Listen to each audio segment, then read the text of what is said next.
Hello, hello, bienvenue à vous toutes. Aujourd'hui, eh bien, j'ai l'honneur de recevoir Virginie Camara. Virginie, tu es autrice, voilà, autrice, auteur, je ne sais pas si on le Comme dit. on veut, comme, Voilà. comme on veut, ça n'a pas d'importance pour moi. Bonjour Claire. En tout cas, tu as retracé ton burn-out. C'est C'est là-dedans ça. on va venir parler, discuter autour de ça aujourd'hui. Donc, bah, je te laisse déjà te présenter brièvement, puis après, on va faire une petite rétrospective en arrière pour reparler un peu plus profondément de ton burn-out. Alors, donc je suis Virginie Camara, j'ai bientôt 49 ans, je suis maman de deux enfants, deux grands ados, et voilà, mariée depuis très longtemps. Et j'ai été entrepreneur un peu toute ma vie. Je travaille toujours à mon compte dans différents domaines d'activité. Voilà, en gros, une petite présentation assez rapide. Ouais.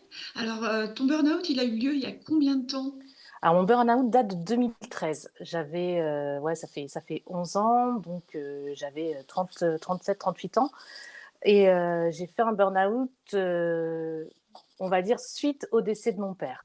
Ça a été le déclenchement, en fait. C'est pas le décès de mon père, en fait, en lui-même, hein, mais ça a été ma petite goutte d'eau et qui s'est transformée en grande tsunami. Et voilà, c'était en 2013. Donc c'est pour Ouais. ça que je peux en parler avec beaucoup de recul aujourd'hui et le positiver parce que ça m'a appris énormément de choses. Mais c'est vrai que le discours positif que j'ai maintenant quand je parle de ce burn-out, je l'aurais pas eu un Bien an sûr. après. Voilà. Ouais, et tu te rappelles des mots que tu as ressentis, en tout cas physiquement, à l'époque? Alors ça a été avant le burn-out, ça a été des années de souffrance que je cachais en fait. Je cumulais plein de choses. Il y avait des problèmes dans la famille, il y avait des problèmes de maladie, il y avait beaucoup de gens autour de moi qu'il fallait porter et j'étais toujours là. Je pense d'ailleurs que les gens qui souffrent d'un burn-out, ce ne sont pas des gens faibles. Au contraire, pour moi, ce sont des gens qui, ont, qui ont une empathie incroyable, qui n'écoutent pas leurs limites, qui sont dans le don de soi à longueur de temps. Et donc, du coup, je cumulais pas mal de choses et ça faisait pas mal de temps que je faisais illusion, en fait.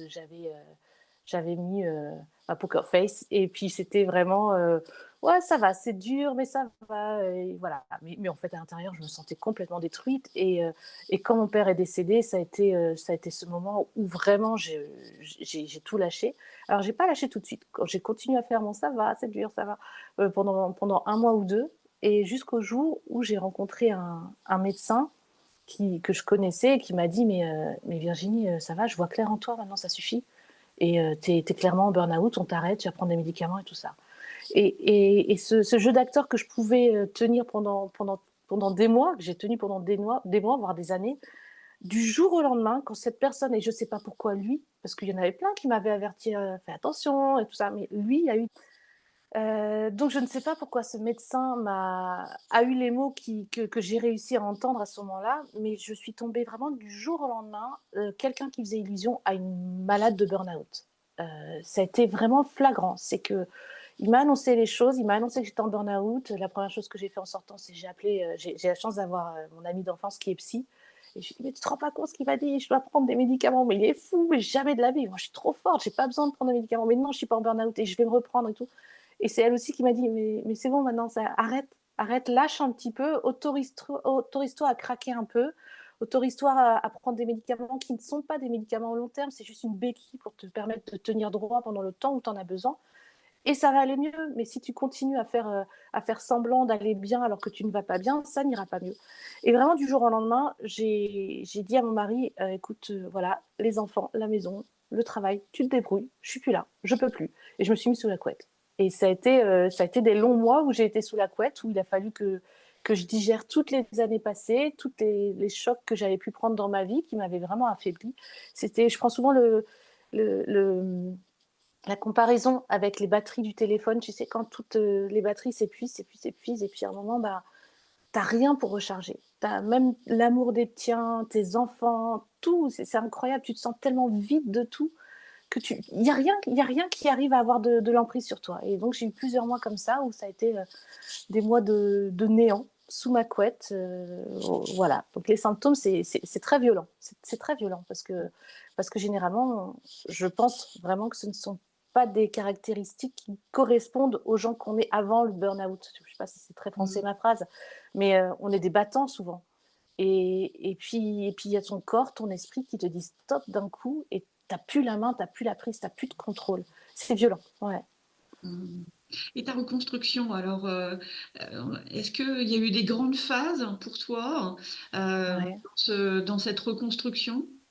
Alors oui, il y a eu plusieurs grandes phases. Déjà, il y a eu la phase de l'acceptation où, voilà, tu es sous la couette. Tu es sous la couette, tu veux voir personne et c'est terrible parce que je suis une maman lionne, louve, tout ce que tu veux, tu vois? Je suis vraiment une vraie maman, qui protège ses petits, mais même eux, je voulais plus les voir. J'avais plus envie de les voir. Ils me prenaient mon énergie, ils rentraient dans ma chambre, ils étaient super respectueux, hein, ils étaient tout petits pourtant, mais ils rentraient dans ma chambre pour faire un bisou le matin avant de partir à l'école, mais j'ai juste envie, mais partez, arrêtez, je peux plus. C'est terrible, hein. C'est vraiment le truc dont j'ai. C'est pas que j'ai honte, parce que je n'y pouvais rien, mais c'est le truc le plus douloureux pour moi quand je Mmh. reparle de mon burn-out, c'est ça, parce que ces petits que j'aime plus que tout, et ben je pouvais plus. Ils m'apportaient même plus cette énergie vitale, en fait. J'ai l'impression qu'ils me prenaient justement mes restes d'énergie vitale. Donc plusieurs mois en errance complètement. J'ai vu une psy qui n'était pas la psy qu'il me fallait, mais j'avais fait la démarche quand même d'aller voir une psy que je n'ai pas trouvé géniale d'ailleurs. Conseil pour ceux qui souffrent de burn-out ou même de dépression, enfin qui doivent consulter un psy, n'hésitez pas à en voir plusieurs parce que c'est pas forcément la première la bonne.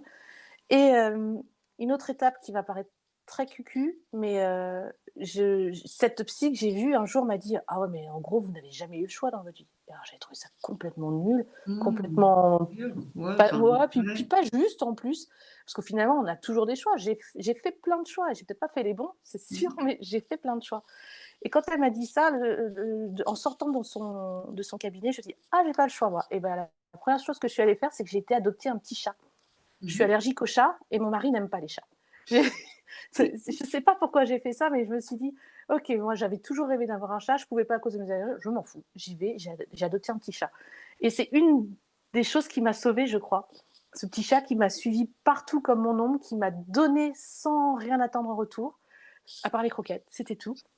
Mais tu Mmh. vois, c'était de l'amour inconditionnel et puis j'ai réussi moi à redonner un petit peu en échange et j'ai l'impression qu'il m'a vraiment, raccrochée à la vie. Ça paraît très cucu, un peu bizarre, mais c'est comme ça.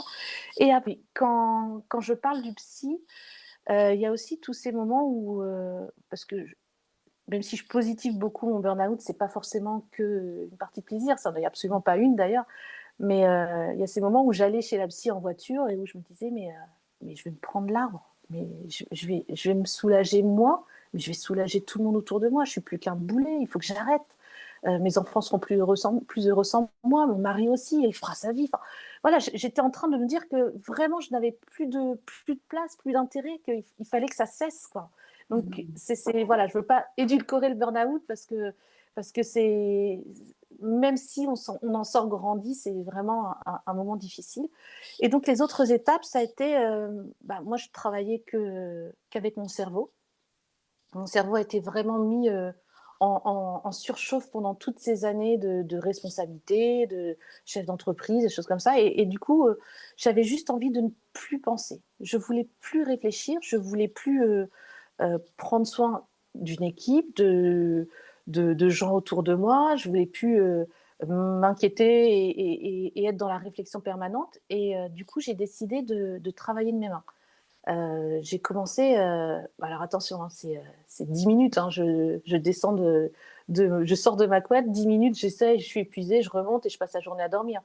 Mais j'ai commencé à prendre une bûche et un couteau à bois et un ciseau, enfin, je sais plus, un couteau à bois. Je suis pas une experte. Et j'ai commencé à taper. Et le but, c'était de réussir à faire une forme. Donc ça a pris des jours et des jours, mais je me dis, allez, 10 minutes, tu te forces, tu fais ça. Ce qui paraît ridiculement petit, mais c'était un effort monstrueux pour Mmh. moi. Et au fur et à mesure, et ben, de 10 minutes, j'ai agrandi un petit peu, puis j'ai commencé à voir quelque chose qui prenait forme. Et puis je me suis dit, bah, c'est pas mal. Et puis plutôt que de me dire, je dois me lever tous les matins pour faire ça, j'ai commencé à prendre plaisir, à me dire, ah, je vais me lever pour faire ça et ça va être chouette. Et passer de plus en plus de temps. Et puis au final, bon, je fais un raccourci parce que ça s'est passé sur des mois, des mois, des mois. J'en ai fait des tableaux par la suite que j'ai exposés, Ah où ouais? ouais, c'était vraiment. Ça des mois et des années, hein, pour en arriver là, peut-être sur 1 ou 2 ans. Mais j'ai fait des tableaux et c'était un super moment. Et j'étais plus quelqu'un qui était dans la réflexion, mais j'étais manuelle et ça m'a fait un bien fou. Mais par contre, j'avais toujours cette difficulté. Donc, être manuel, faire de mes mains, ça m'apaisait complètement. Dans mon atelier, ma poussière, c'était fou. Par contre, il fallait que je vende ces tableaux, entre guillemets, par la suite. Hein. Je te parle de ça 2 à 3 ans après le début de mon burn-out. Et Mhm. ça, c'était toujours extrêmement compliqué pour moi parce que je devais me mettre en avant, parce que je devais reparler à des gens, parce que bah, le burn-out, ça te détruit aussi ta confiance en toi. Tu remontes, mais le temps de remonter, tu te dis, mais j'ai pas vraiment de valeur. Et puis alors, ta confiance, ton estime, ce syndrome de l'imposteur. Bon, puis finalement, si j'ai réussi à le faire, c'est que tout le monde peut le faire. Et voilà, enfin, ça a été très compliqué. Donc les étapes de la remontée, ça a été assez long. Mhm. Et quand tu Mm. dis long, chez toi, ça a été combien de temps? Tu considères que tu t'en es vraiment sorti Je, combien de temps? je pense que je me suis retrouvée au bout de 3 ans. Mhm. Alors, ça n'a pas été 3 ans de souffrance, hein, ça a été Mhm. 6 mois super violents. Ça a été tapé dans ma bûche pendant pas mal de temps. J'ai vraiment la chance d'avoir eu un mari qui a entendu que pendant une petite année, bah, il allait falloir qu'il se débrouille tout seul. Alors, pas complètement, pas entièrement sur l'année, tu vois, ça a été au début plus rien, et puis au fur et à mesure, tu reviens, tu fais des choses, tu réapprends à aller faire, à faire des goûters avec tes enfants, à faire une balade en vélo, des trucs comme ça, mais c'est un vrai travail, c'est une énergie que tu avais plus et que tu dois retrouver. Que on va dire que ouais, ça a été vraiment ouais, bien 3 ans pour pas pour redevenir la même Virginie, hein, parce que je pense qu'après un burn-out, tu n'es vraiment plus la même personne, mais pour redevenir en vie, avoir des envies, faire des choses, redevenir dynamique. Et puis, alors les choses sont différentes parce que tu prends un peu d'autres chemins, tu prends conscience de plein de choses. Tu sais, c'est un peu comme les gens qui ont une grave maladie et qui sont passés tout près de la mort. Tu te dis, mais je ne peux pas continuer comme ça, en fait, ça n'a pas de sens. Ou alors je vais replonger, ou alors. Voilà, et donc tu prends des chemins un peu différents. Mais ouais, je pense que 3 bonnes années quand même, ça donne pas envie, hein, je suis désolée, hein, Mhm. mais oui, On le c'est un sait. fait. Ouais, on prend du temps. Et toi, tu dirais que les composantes, justement, tes solutions à toi, en tout cas, tu disais que ça avait été donc des opérations manuelles. Ouais. Est-ce que tu vois autre chose à partager là en termes de solutions, en tout cas, toi, tes petits tips, en tout Ouais. cas, de solutions? Alors, le manuel, vraiment en numéro un, Mhm. vraiment. Arrêter de penser, parce que c'est salvateur pour moi. Les animaux, toujours cucu, mais les animaux, ça a été pour moi vraiment salvateur aussi. Après, j'ai réappris à me mettre pas en premier, mais à me prendre en considération dans les choix que je faisais pour moi et pour les autres. C'est-à-dire que, par exemple, la petite anecdote toute bête, mais avant, quand j'avais quelqu'un dans mon entourage qui était malheureux, qui n'allait pas bien et tout ça, qui était au fond du trou, littéralement, ben, je sautais dans le trou et je me mettais en dessous, je le portais pour qu'il puisse sortir du trou. Sauf Mhm. que sans réfléchir à ce que moi j'allais encaisser, et je me retrouvais avec la personne sortie du trou et moi au fond du trou avec tous mes problèmes, tous les siens, en même temps. Et c'est vrai que je pense que quand on fait un burn-out, je pense on a une hypersensibilité et que du coup, bah, et ben, on prend tous les maux des autres et qu'on s'en sort pas bien. Et aujourd'hui, je sais que quand quelqu'un est mal dans mon entourage, déjà, si j'ai pas la capacité de l'entendre ou si pour moi c'est vraiment trop dur, je lui dis écoute, je le dis, franchement. Je dirais, là, je peux pas plus. Enfin, j'essaie de faire ce que je peux et à un moment dire, là, moi, je sens que ça me fait du mal parce que je suis vachement plus à l'écoute de mes ressentis aujourd'hui. Alors déjà, quand ils sont au fond du trou, je lance la corde, je lance l'échelle, je les aide à remonter, mais je plonge plus avec eux. C'est plus Mhm. possible. Je sais que je dois me préserver. Donc c'est s'écouter et puis faire des choses qui sont bonnes pour toi. Les autres tips aussi, c'est le fait d'avoir, tu sais, finalement, quand tu sors de ton burn-out, tu as identifié tout ce qui te faisait du mal. Tu as identifié les personnes qui étaient toxiques pour toi, qui étaient pas bonnes, les situations, un environnement de travail peut-être. Euh, et ben, en fait, il faut apprendre au fur et à mesure à tout recommencer, à tout remettre à sa juste place finalement. Mmh. Voilà, c'est comme ça que moi je m'en suis sortie. Et la Ouais. nature aussi, tu vois? Et puis prendre chaque chose comme un cadeau. Alors ça, c'est vraiment mon truc qui est génial. Alors déjà, tu te fais pas de soucis avant d'avoir besoin de te faire du souci. Parce que finalement, on angoisse tous sur plein de choses. Il va se passer ça, ça va réagir comme ça. Et bien finalement, tu te fais souvent du souci. Et quand tu prends le recul, après, tu dis, ouais, je me suis pris la tête pour rien. Finalement, les choses se passent différemment. Donc, ne pas te faire de soucis avant. Et puis, prendre chaque chose comme un cadeau, c'est vraiment important de te dire que ce qui t'arrive, alors je ne te parle pas de trucs très graves, hein, mais bah, je ne parle pas de décès, de choses comme ça, mais par exemple, moi, ma société, j'ai liquidé ma société et bah, j'aurais pu me dire, «C'est dramatique, j'ai perdu 20 ans de ma vie, tout ça» et ben non, finalement, c'est un cadeau parce que c'est un cadeau qui fait que je rebondis sur autre chose et que j'ai d'autres chemins qui vont s'ouvrir. Donc voilà, Mmh. je prends chaque chose comme un cadeau. Comme Voilà un et ça me cadeau. facilite la vie, mais c'est incroyable. C'est incroyable comme une fois que tu décides de changer, en fait, ton angle de vue, oh ça rend les choses plus belles, plus simples à vivre.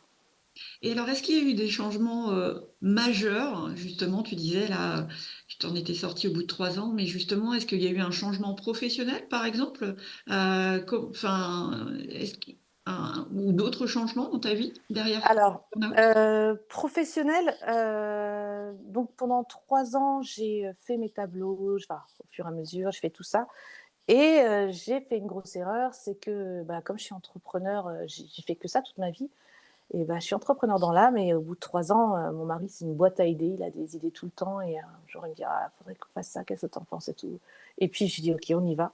Donc je suis repartie dans un truc qui, au bout de quelques années alors ça a commencé doucement, ouais, 2016, 17-18 et au bout de quelques temps, en fait, ça m'a complètement dépassée. Je suis redevenue complètement esclave. Je travaillais Mmh. en 2021-2022, je travaillais de 7 heures à 23 heures. Mmh. C'était inhumain et j'ai vraiment senti que j'allais replonger.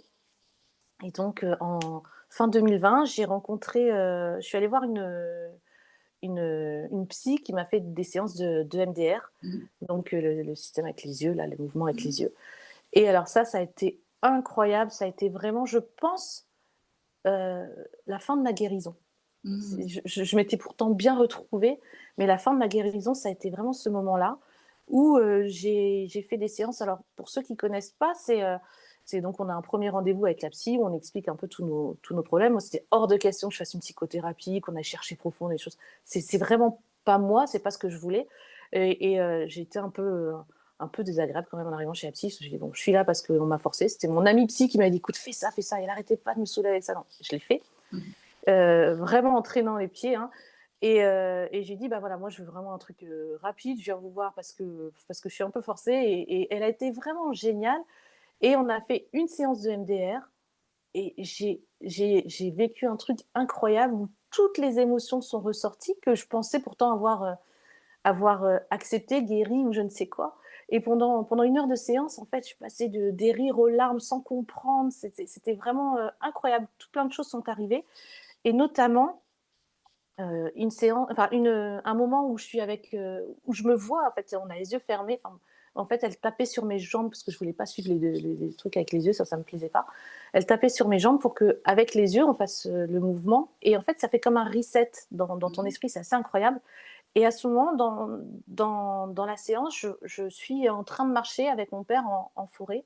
Je lui tiens la main et truc assez symbolique, donc mon père était entrepreneur, dans l'âme aussi. Il a, multiplié les cancers, il s'est un peu tué au travail aussi et il est décédé, 1 mois après son père. Donc Mmh. il avait, je pense, lui, plein de liens qu'il n'avait pas coupés et en fait, je me suis rendu compte que je prenais exactement le chemin que prenait mon père et que je n'aimais pas pour la vie de famille, par exemple. J'avais un père qui travaillait tout le temps et je me suis dit: «Bah, mais en fait, j'adorais mon père, j'idolâtrais mon père et finalement, bah, je suis en train de prendre exactement le même chemin que lui et je cours à ma perte». Ça a été vraiment, ce moment où j'ai réalisé et du coup, bah, on était tous les 2, on était en forêt, et je lui tenais la main et à un moment, je lui ai lâché la main en lui disant: «Bah, écoute, papa, ça suffit en fait, je t'aime de tout mon cœur, mais je vais prendre mon propre chemin, je vais pas suivre le tien. Et ce moment, alors, c'était dans les sanglots, c'était très fort, mais je pense que c'est le moment qui m'a vraiment permis de me dire, déjà, j'arrête cette vie de fou. Et le fait de lâcher la main de mon père, ça m'a permis vraiment de me décider, de prendre mon vrai chemin à moi. Et en Mmh. sortant de là, je dis: «OK, je donne encore un an à la société, à ce rythme-là, mais je sais que dans un an, j'arrête». Et alors, je ne sais pas si on doit y voir des signes, mais c'est le moment où on a finalement liquidé notre société. C'était pas prévu, mais on a été, on a fait partie de ces gens qui ont souffert du Covid vraiment fortement, parce qu'on faisait des articles de sport. Donc pendant un an et demi, bah, pas de foot, pas de vente, quoi, pratiquement. Donc du coup, voilà, ça a été la fin. Et pour moi, ça a été une renaissance, vraiment. Mmh. Et le livre alors, hein, comment il est, Ah, le, comment il est arrivé? le livre, eh ben, écoute, le livre, justement, on fait cette liquidation de société et là, bah, tu ranges tout et je tombe sur un carton avec un disque dur. Et bon, il y a quoi là-dedans? Je regarde, je le branche et au milieu de plein de choses, je vois un texte qui s'appelait, Renaissance, je crois.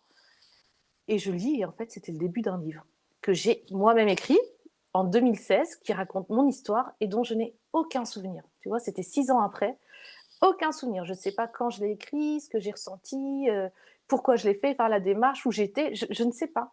Mais je le lis, je me dis: «Ah, il y a un truc quand même». Bon, alors je me dis: «Bon, ouais, c'est mon histoire, alors forcément ça me parle, ça me touche». Et puis je me dis: «Bah, je pense que je vais finir l'histoire et je vais terminer cette histoire-là et raconter ce qui s'est passé. Donc c'était mon histoire de pratiquement de ma naissance à 2016. Et je me dis, bah, je vais finir ça et je vais raconter la suite, sans but précis en fait. Et puis je l'ai fait, je l'ai terminé, ça m'a pris une année, sur 2023, je l'ai terminé.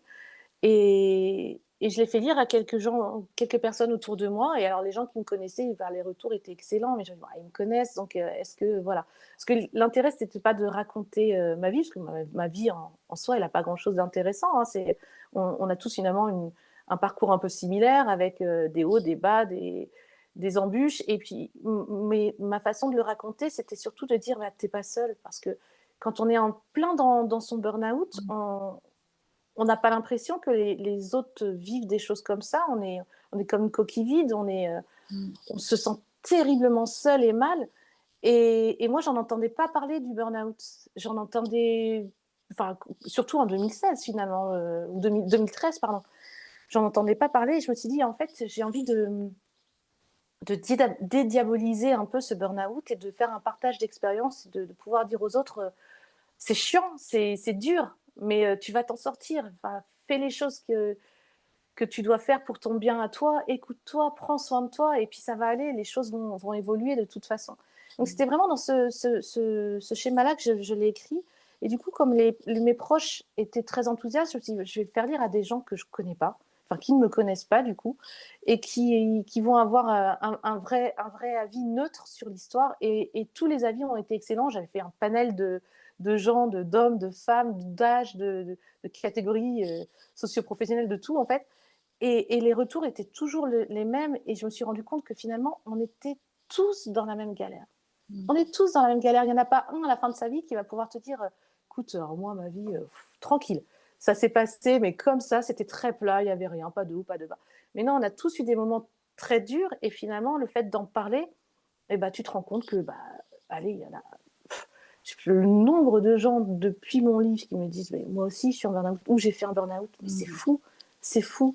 Et du coup, bah, faut en parler assez simplement. C'est vrai que la santé mentale, finalement, bon, on n'en parle pas parce que ça fait peur, parce qu'on a peur peut-être que ce soit contagieux, j'en sais rien. Alors, on parle du culte du corps, du fait d'être en bonne santé, d'être persévérant, d'avoir une machine de guerre. Ouais, sauf que si ton cerveau te dit à un moment, bah non, Mmh. c'est fini, en fait, tu vas pas pouvoir te lever ce matin, tu peux pas. Bah, pourtant, mon corps super entraîné, je peux, je dois. Donc ouais, ta machine de guerre bien entraînée, elle n'est rien si ton cerveau, si ta santé mentale n'est pas là. Donc du coup, voilà, j'avais vraiment envie de partager ça. Et tu vois, la première phrase dans mon livre, c'est donc le titre, c'est «J'ai visité le burn-out, c'est pas fou, mais on en revient». Et la première phrase, c'est: «En vrai, si tu peux éviter, n'y va pas». Donc Mmh. si moi, en écrivant ce livre, je peux dire à certaines personnes, bah, qui on se reconnaît dans ces moments d'épuisement, de fatigue physique, morale, de ras-le-bol de tout, bah, arrête-toi maintenant, prends le temps maintenant, essaie d'éviter de faire la grosse chute et qui va te prendre des années, enfin des mois ou des années pour revenir, j'ai pas envie de dire normalement, mais revenir à un toit en vie et voilà, tu vois? Mmh. Et bah, fais tout ce que tu peux pour éviter d'en arriver là, quoi. C'est Mmh. plutôt de la prévention, en fait. J'avais envie que ce soit quelque chose de prévention et puis pour ceux qui sont dedans, pour dire: «Bah, écoute, dommage, tu as plongé et c'est trop tard, mais sache que ça va aller. Tu vois, Mmh. tu vas t'en sortir». Ben, un grand merci, Virginie. En tout cas, en mot de la fin, et vous trouverez, hein, les coordonnées de Virginie et de son livre juste en dessous, cette vidéo, hein. Mais en mot de la fin, heu, tu donnerais quoi comme, voilà, tu dirais quoi à ces femmes qui nous écoutent, qui sont justement en burn-out? Alors déjà, bah, je vous envoie énormément de courage, je vous envoie tout plein d'amour et il faut absolument que vous vous écoutiez, que vous preniez soin de vous. Et alors ma petite phrase à moi, c'est, «C'est pas grave, ça aussi, ça va passer». Pense à tout ce que tu as traversé dans ta vie, ça aussi, ça va passer. Mmh. Chouette, j'aime Voilà. beaucoup, hein. Un grand merci Virginie, hein. Merci à toi, Claire. Merci Bye beaucoup. bye. À bientôt, au revoir. À bientôt.